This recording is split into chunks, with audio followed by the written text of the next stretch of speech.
We're all developing, and development doesn't stop. Up until the moment we die, we have the opportunity to keep growing and changing. The original perspective on ADHD was it's a set of childhood traits that people grow out of and mature out of. And then we said, no, actually, there's plenty of adults who have ADHD. It's not one or the other. There are children who have those traits who grow out of them, and there are adults who can also grow through them. Not that those traits disappear, but grow from a kind of disordered experience of those qualities to a more ordered experience of those qualities, where they fit within a person's lifestyle in a way that's actually beneficial and harmonious. Welcome to Season 2 of ADHDifference. I'm your host, Julie Egg, ADHD advocate, author of The Missing Piece, a woman's guide to understanding, diagnosing and living with ADHD, and an unapologetic doer of many things. This season, we're turning up the volume with a global lineup of brilliant guests, bringing their lived experiences, insights, research, strategies and resources.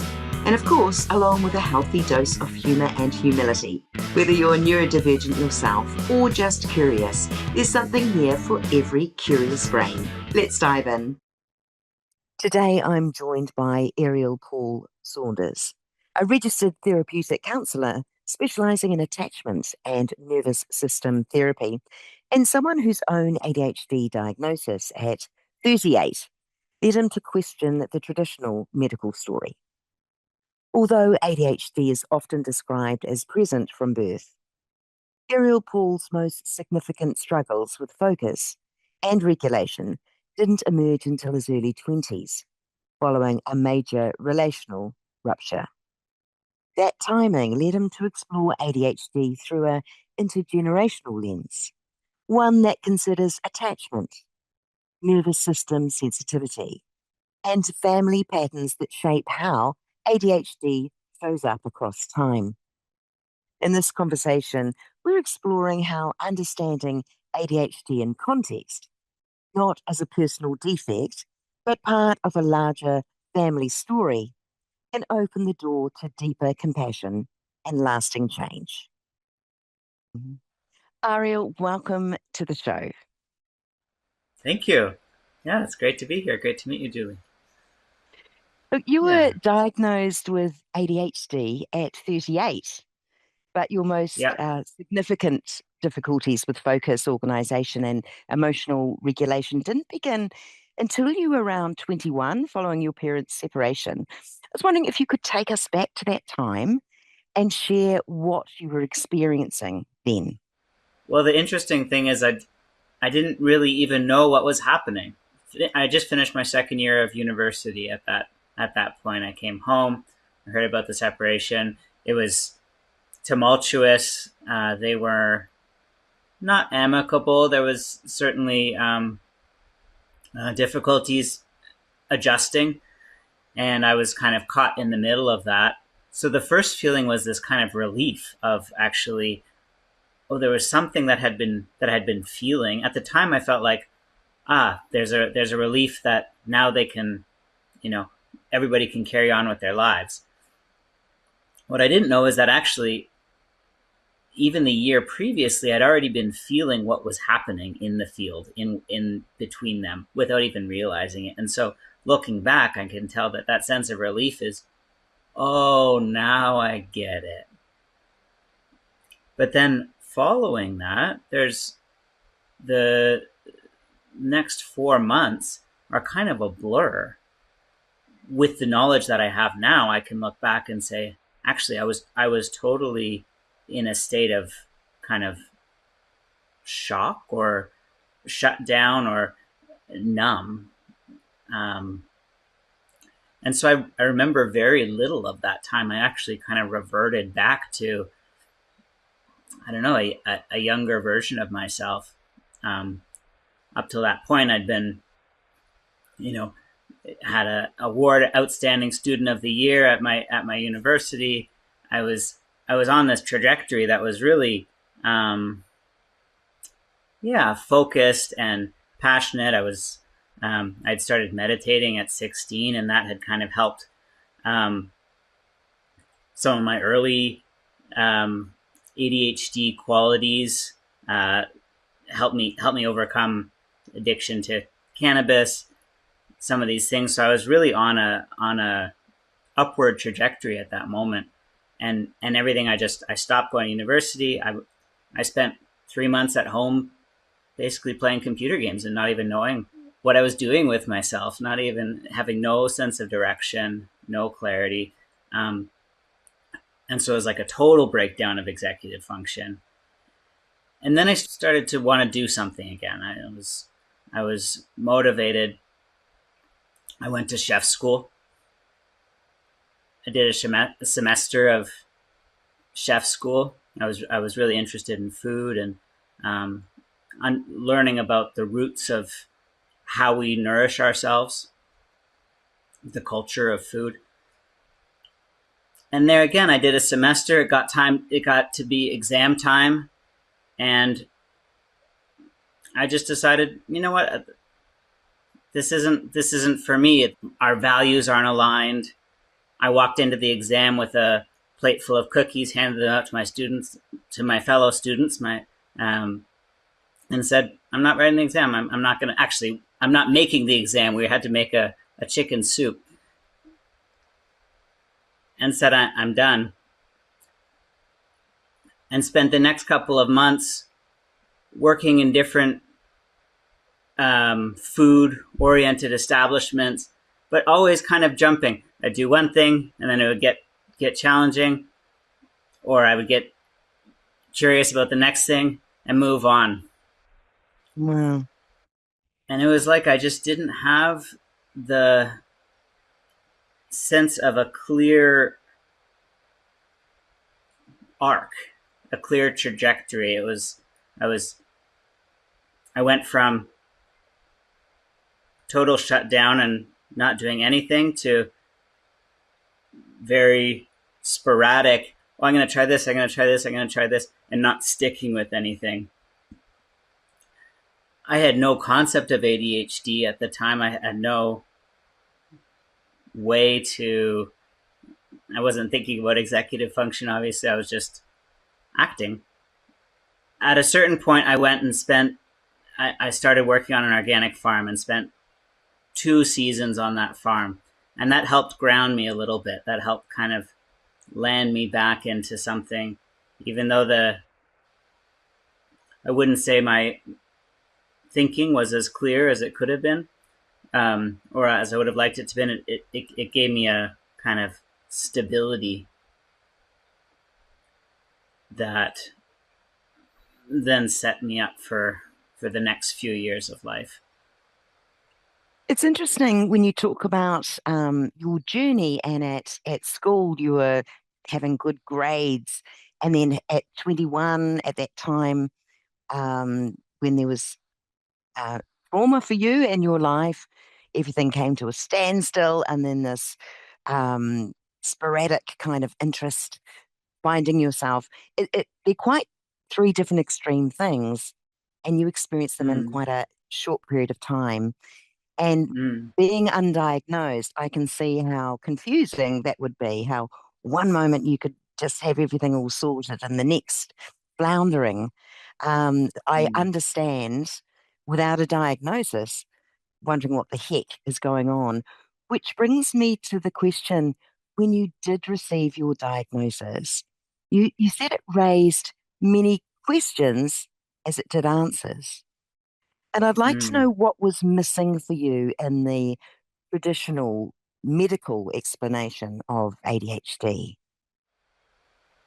My previous understanding of ADHD was the hyperactive kid at school, the kind of hyperactive stereotype, right? Um, or and as I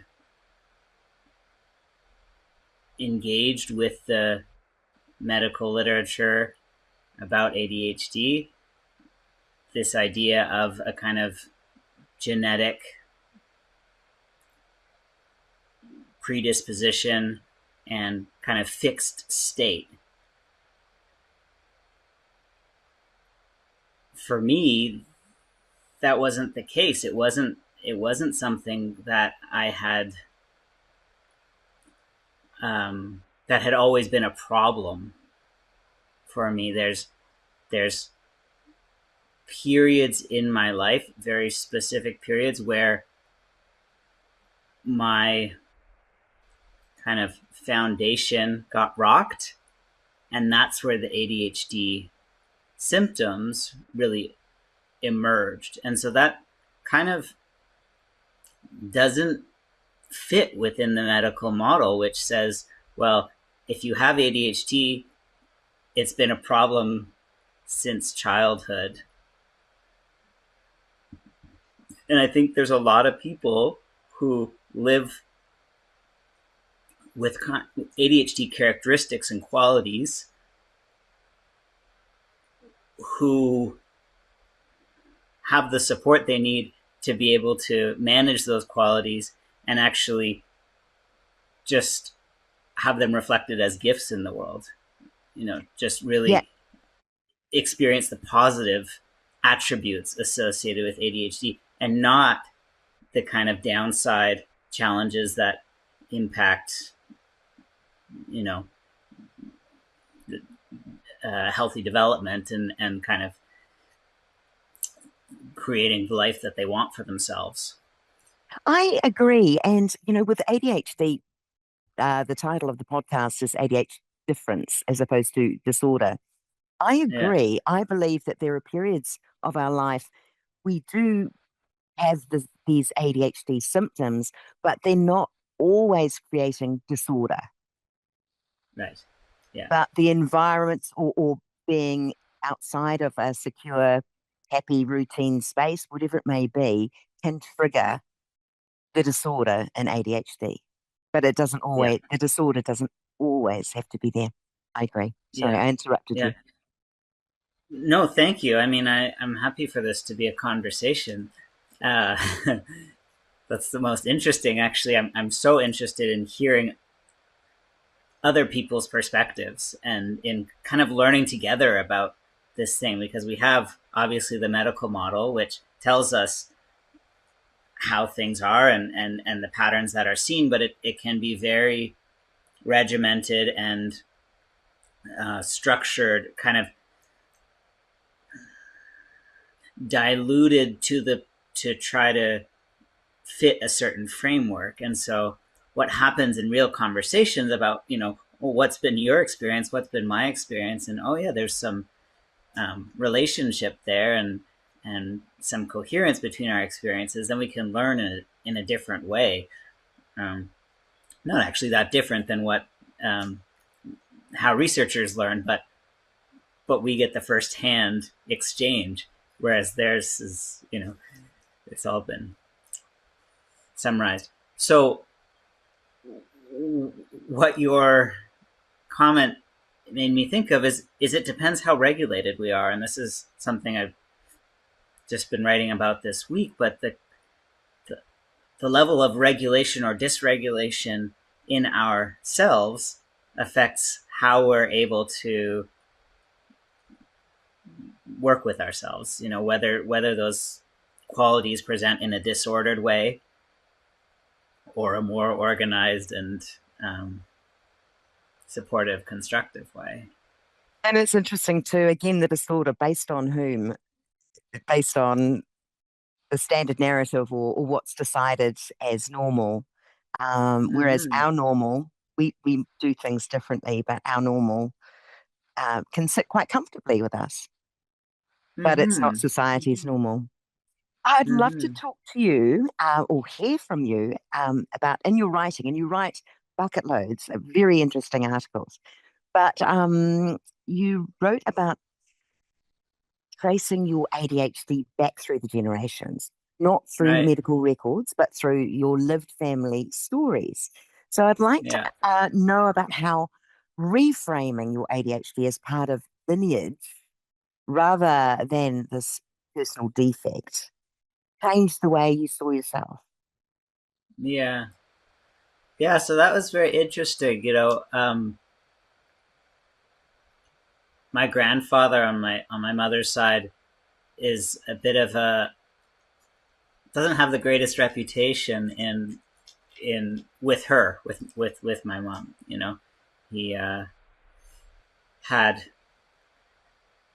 he was in business, um, in the textiles industry in Montreal, in Quebec, um, and he went bankrupt, and it really impacted their family. They had to sell their home. They had to, um, yeah, it changed their family circumstances significantly. And then he spent a long time, he was always self-employed, trying to create his own business ventures, and nothing ever seemed to work out for him.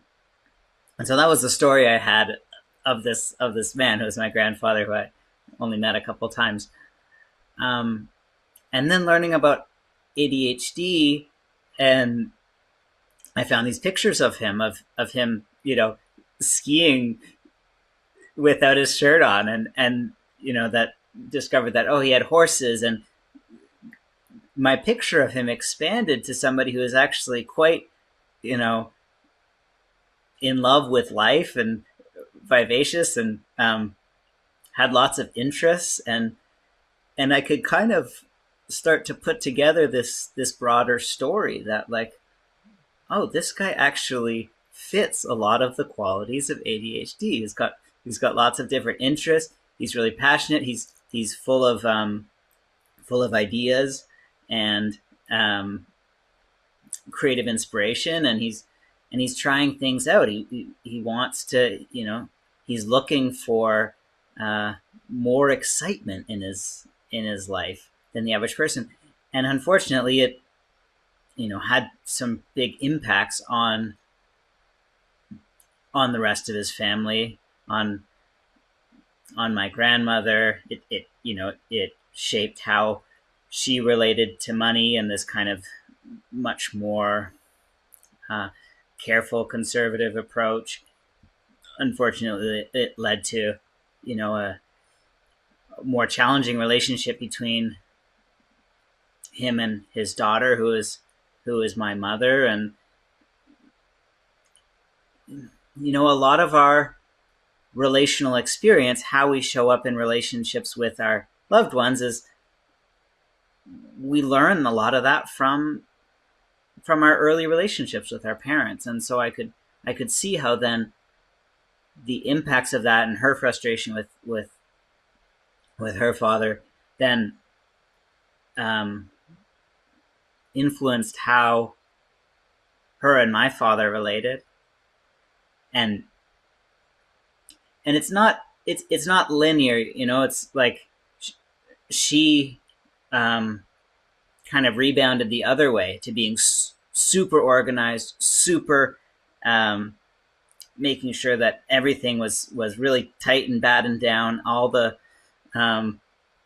finances were in order. There was no risks. It was all like super, super put together. So she certainly wouldn't be diagnosed with ADHD, but I could see even under that there's a sense of, oh, I have to make sure I'm super organized, or else things are just going to fall apart, right? It's like a reaction to that fun-loving, inspiration-driven kind of state of being. I absolutely can resonate with that, because a lot of late diagnosed ADHDers,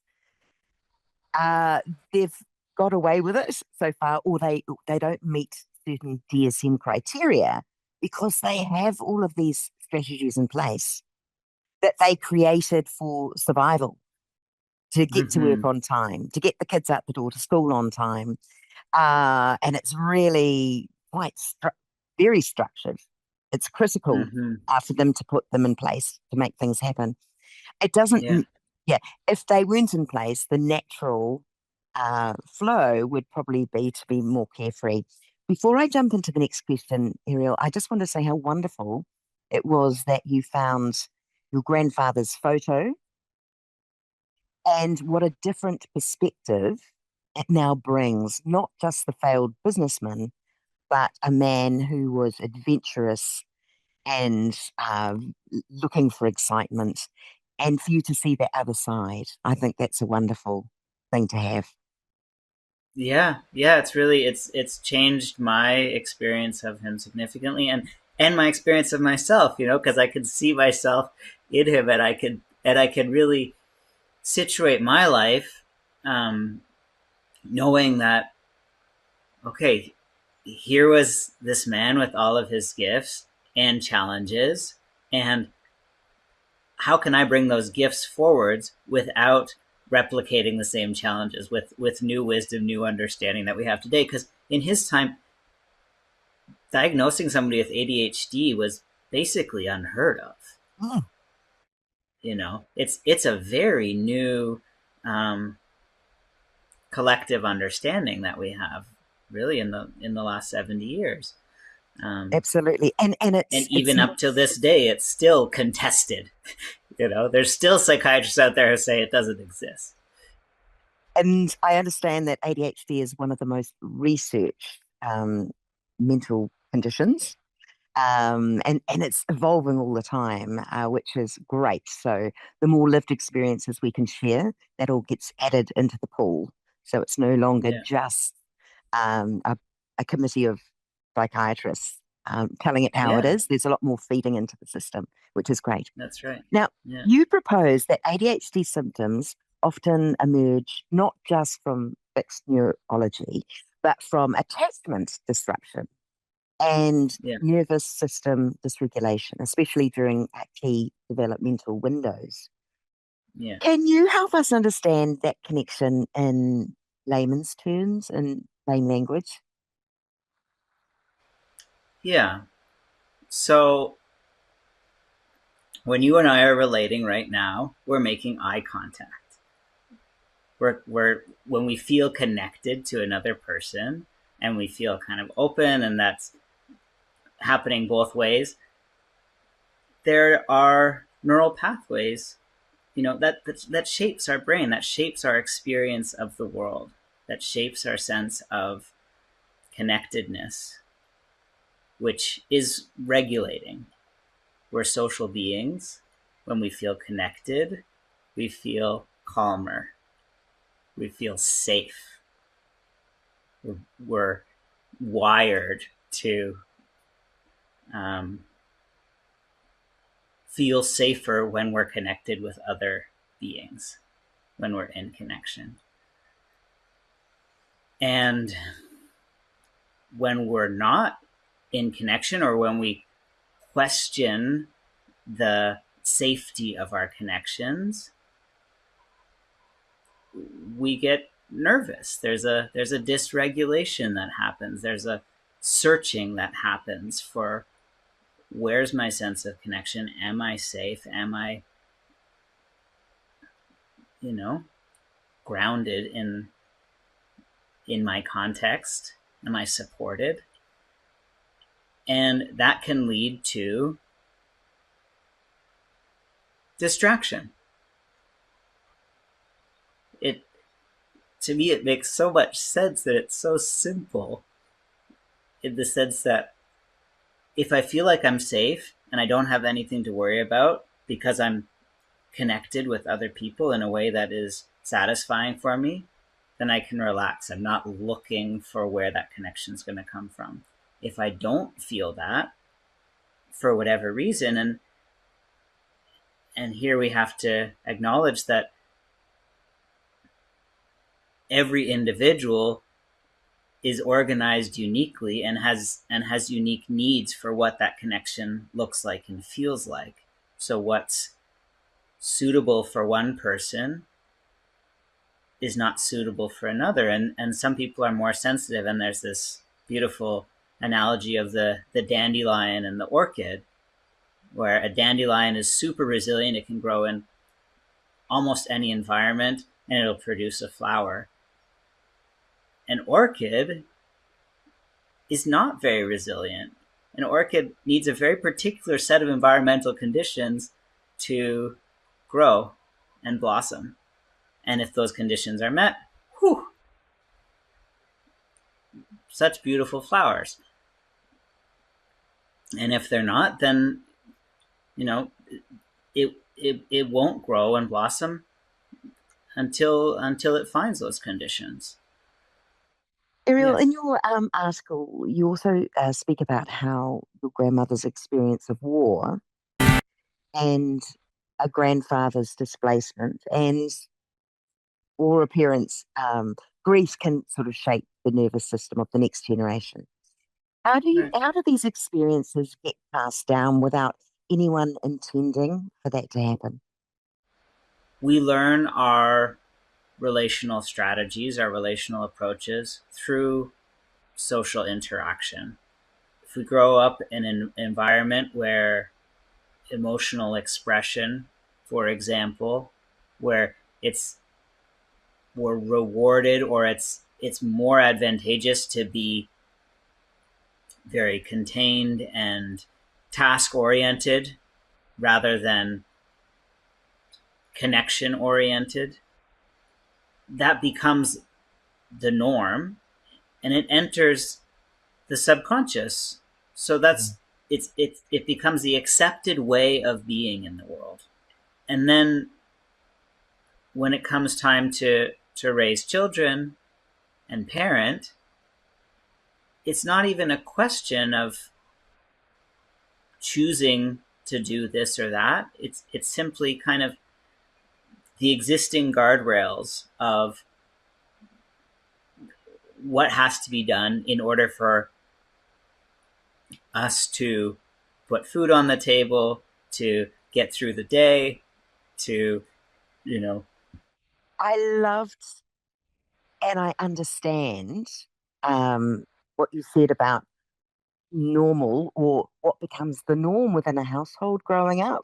You observe and we look to our parents and their parents as role models in a way if we don't have anything else in our life to look and compare our lives against.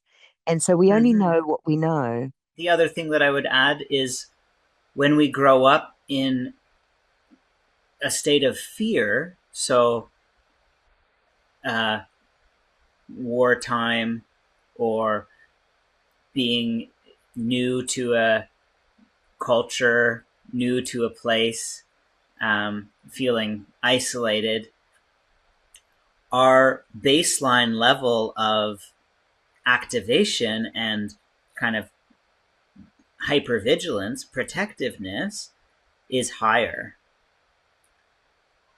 And when that's the case, there's less room for emotional experience because we have this beautiful capacity as human beings to be able to compartmentalize, be able to put things away that are too big to feel. But the thing is, if something's too big to feel and we have to kind of narrow down the scope of what we actually, what's safe to feel, it doesn't just go. It's like a sound wave. It doesn't. We can't just narrow down the bad feelings and keep the good ones high.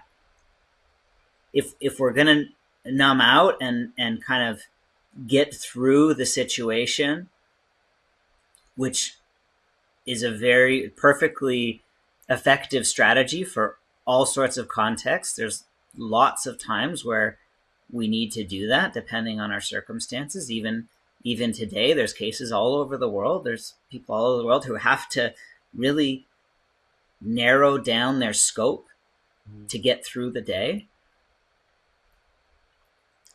The emotional tone becomes more muted.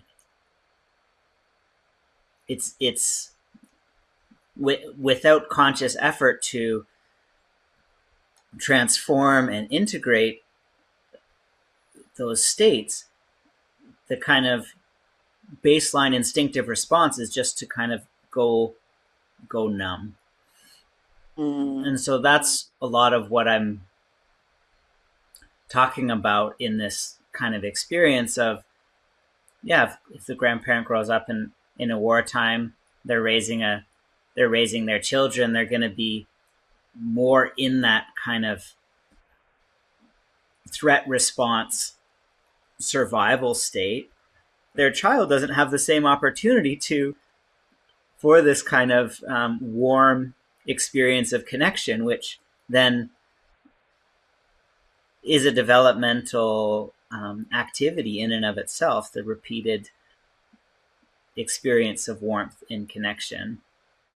We talked earlier about the frame of mind that ADHD in its diagnostic sense is quite clear according to the Mm, DSM, and this is what to look out for. And there are other things that we can bring into the fold. So you're really clear that it's not about denying the biological reality of ADHD. And can we chat more about holding both truths? That a bit of biological and also involving some measurable brain differences and that expression shaped by this right. developmental context. And that's exactly where that dandelion orchid analogy is so beautiful. It works so well to describe that. We're all built with certain tendencies. We're born with certain tendencies. We inherit these bodies in a certain sense with a whole set of capacities and a unique calibration that in the right circumstances can thrive and grow. I have a friend who's an amazing classical musician and is hypersensitive and hyper vulnerable. They had an amazing family upbringing to hold that and support that every step of the way. And you can see how that, you know, that same quality of hyper focus, really refined attunement to sound and to the environment could be disastrous for somebody, could be a nightmare if it wasn't cared for, guided, Mm. given a path of expression, and bolstered along the way.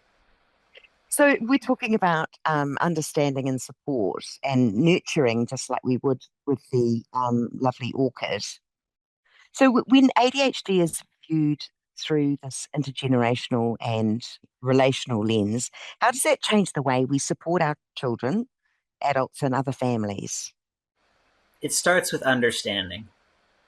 We have to reach for a sense of the other, whether that be, our parents looking back at how we've been raised, or our children looking forward at who they are and how they're expressing, and see through behavior to underlying state, to their underlying state of being. So I could, looking back to when I was 21, go, oh, my damn parents, they, didn't have it together and blew up the family and threw me under the bus. And or I can go, oh, neither of them had the tools, had the resources, had the guidance they needed. My dad's dad died at 21. They didn't have the relational scaffolding they needed to know how to navigate the world that we live in, which is challenging. Mm. And so when that empathy and understanding comes in, then we can just relate to one another from a very different place. Same with as a parent with my children. My son is prone to big reactions, He's prone to, he has all sorts of quirks. Can be get really, really, really focused on things, totally distracted, and it's helped me so much to understand what's going on for him in order to recognize that the behaviors that I find challenging and frustrating aren't personal. Mm. He's not doing them to out of any ill will, and it really changes things. And it's work. It doesn't, you know, it's not a one time realization that stays. It's an ongoing process. Understanding is such a simple word, but it does take some digging and looking from different perspectives rather than just taking what's in front of you and understanding that. So it's a bit deeper. Yeah. Going back to your situation, you could have understood from your mother's point of view that about your grandfather, but once you saw the broader picture and saw the photo and could understand the greater situation, that gave you an even deeper understanding. Similarly, my husband's grandfather he didn't have a particularly good reputation, according to the grandmother. When he came back from the war, he apparently was a different man. And no, Mm. goodness me, understanding what it is now, PTSD, actually surviving the war after going through the torment that they did. Yeah. There was no counseling back then. Now we can understand going what was happening at that time. It wasn't just one person's perspective. It's like that's very unfortunate that she experienced that, but there were a whole bunch of other things happening at that time. So understanding and perspective, I'm all up for that. I think that's great. Mhm. And we have to, and it starts with actually understanding ourselves, because we can't offer any understanding to another person that we can't actually start by offering to ourselves. Mm, If we're dysregulated, then we're reactive. And when we're reactive, the things that other people do, it feels like they're doing to us rather than just doing them out of their own state. And so we learn to perceive the other through understanding ourselves more. At least that's been my experience. and for parents listening, especially those who recognize ADHD traits in themselves and their children, what's the most hopeful takeaway from this perspective? That we're all developing, and development doesn't stop. Up until the moment we die, we have the opportunity to keep growing and changing. And the original perspective on ADHD was it's a childhood, it's a set of childhood traits that people grow out of and mature out of. And then we said, no, actually, there's plenty of adults who have ADHD. It's not one or the other. There are children who have those traits who grow out of them, and there are adults who can also grow through them. Now, not that those traits disappear, but grow from a kind of disordered experience of those qualities to a more ordered experience of those qualities where they fit within a person's lifestyle in a way that's actually beneficial and harmonious. Absolutely. So the qualities associated with ADHD, when we talk about it as a disorder, that's just one expression of a kind of personality type that also has the potential to be, you know,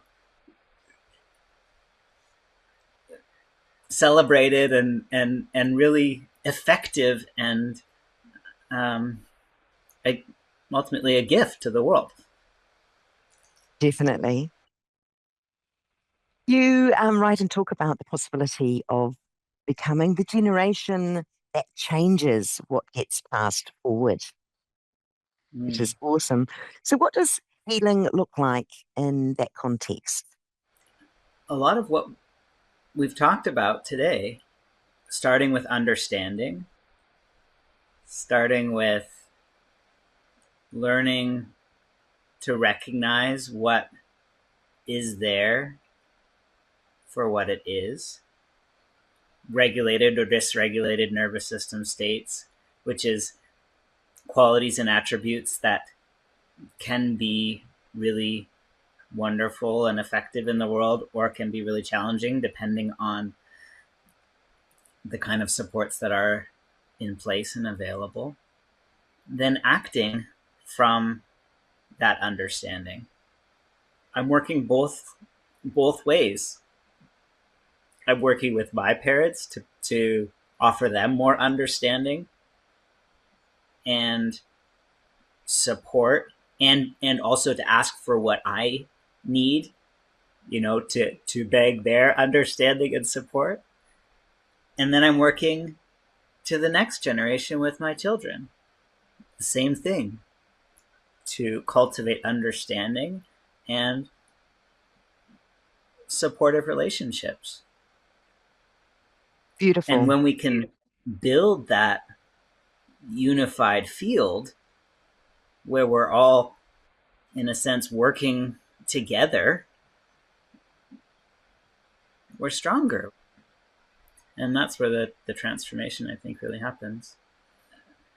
I really want to emphasize that we're relational beings. The foundation of our whole lives is our relationships. Nobody lives in isolation. And so anything that we can do to strengthen our relationships and our relational bonds is ultimately going to lead to a more satisfying life. And you can't have a relationship to something you don't understand. So that's where it starts. For someone Yeah. who's listening who spent years really asking, what's wrong with me? And let's face it, there are many people out there, including myself, who have asked themselves that question. What would you most want them to understand about ADHD, sensitivity, and the stories that began long before they were born? Well, that makes me think of this broader arc that we're all a part of. I was in Greece this spring, walking on a town site that had been around for 5,000 years, feeling the trajectory of how my life today is connected to the lives of these people. These evolutionary processes that have started long before this time period that we're in. Yeah, so to connect with that larger stream of human unfolding can be strengthening. We're at a time today where there's so much wisdom and knowledge available to us. It's immensely challenging and it's full of potential. It's up to us to decide how we want to participate in that. And we get to choose. This is the unique gift that we're each given, is the opportunity to choose how we want to participate in this context that we're all in. Thank you, Ariel. I love that perspective because often one can think about their life in isolation and all of the weight of the world on their shoulders. But again, to see it from an angle as we are part of this line, we're part of this arc, and we can do our bit. Life will go on beyond us as it did before us, and what we can achieve in this arc can be really great and positive and beautiful. yeah, I think it can inspire us, right? It can shift the narrative from what's happening to me in my life to what am I showing up for? How do I want to contribute to this world? Ariel, I would just like to say thank you so much for being on the show. I could absolutely talk to you for hours. I love your perspective and the insights that you can bring, and I'm sure our listeners will really appreciate them too. So thank you so much for your time today. Thank you, Julie. It was really a pleasure. Yeah, love to carry on the conversation with you as well, and likewise with anybody who's listening who wants to um, speak more. Yeah, I'm very happy to make the connection and yeah, find a time.